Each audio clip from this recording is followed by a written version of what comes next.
Olá! Tudo pronto para a gente desvendar um dos maiores segredos da prova de linguagens do Enem? Hoje a nossa missão é exatamente essa: aprender a se transformar num verdadeiro detetive de textos, daqueles que encontram pistas escondidas e revelam o que está por trás de cada palavra.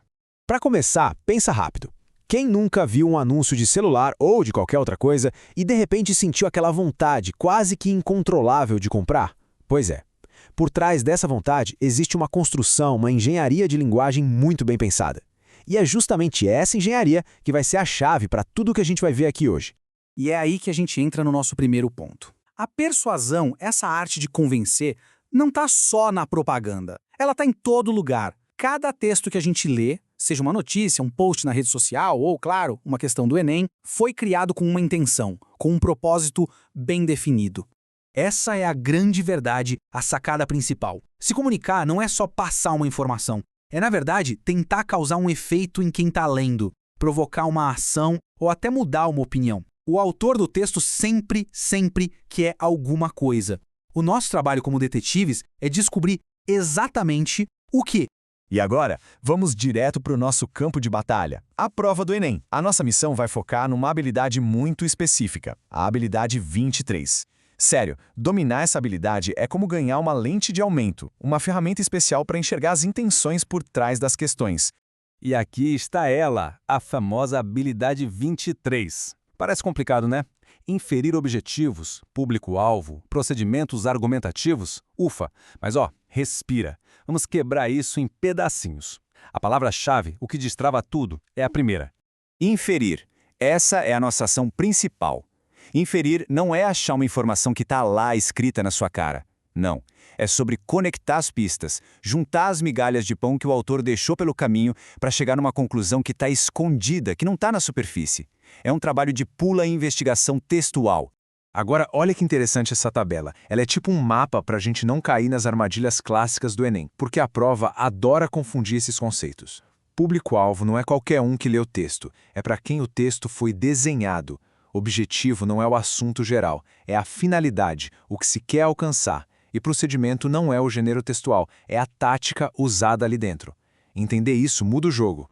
Certo, detetives, chegou a hora de colocar a mão na massa. Nosso primeiro caso prático é um texto sobre um aplicativo financeiro. Vamos analisar a cena do crime, ou melhor, a cena do texto e começar a procurar as evidências. Leiam com atenção. Percebam o tom, as palavras escolhidas. A linguagem usada aqui é uma pista gigante. Expressões como "para quem não tem diploma de economia" já entregam muito sobre o público, enquanto o comando direto "baixe agora" praticamente grita qual é a intenção. E aqui está o nosso processo de investigação bem passo a passo. Primeiro, as pistas. A linguagem é super informal, direta, com verbos de ordem. Segundo, o público. A frase "para quem não tem diploma de economia" já matou a charada. São pessoas comuns, que ralam para pagar as contas. E terceiro, a conclusão. A chamada "baixe agora" não deixa nenhuma dúvida. O objetivo final é comercial. Então, o gabarito é esse. O ponto central aqui é que a alternativa certa conecta perfeitamente a intenção, que é vender, com o público específico, que são pessoas leigas em finanças. Aquela crítica aos bancos no início é só uma isca, uma ferramenta para fisgar a atenção e chegar ao objetivo principal.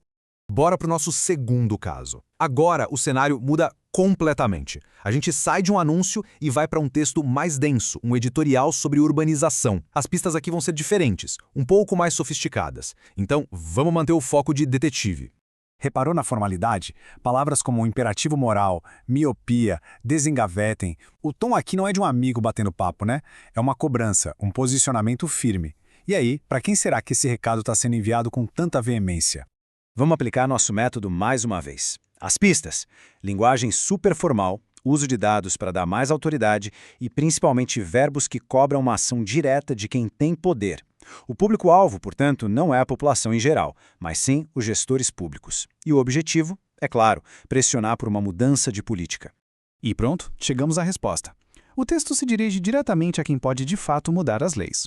O objetivo não é só informar sobre um problema, mas sim pressionar por uma atitude imediata das autoridades. A formalidade e o tom de cobrança são as pistas-chave para essa conclusão.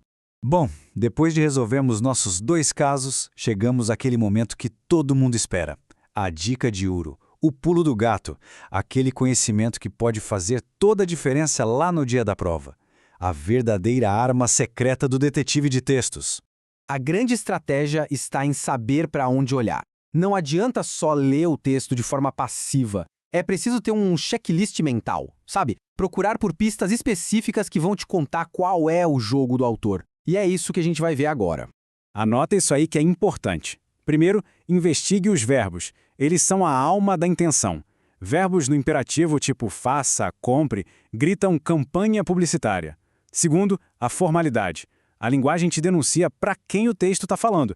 E terceiro, uma coisa que muita gente ignora, a fonte. Saber se o texto veio de um jornal, de um artigo acadêmico ou de um blog já entrega metade do jogo. É uma pista de graça. E com essas ferramentas em mãos, a leitura de qualquer texto se transforma. Deixa de ser um ato passivo e vira uma investigação ativa, fascinante. A pergunta que fica não é mais o que o texto diz, mas sim o que o texto quer de mim. E aí, qual vai ser o próximo texto a ser desvendado?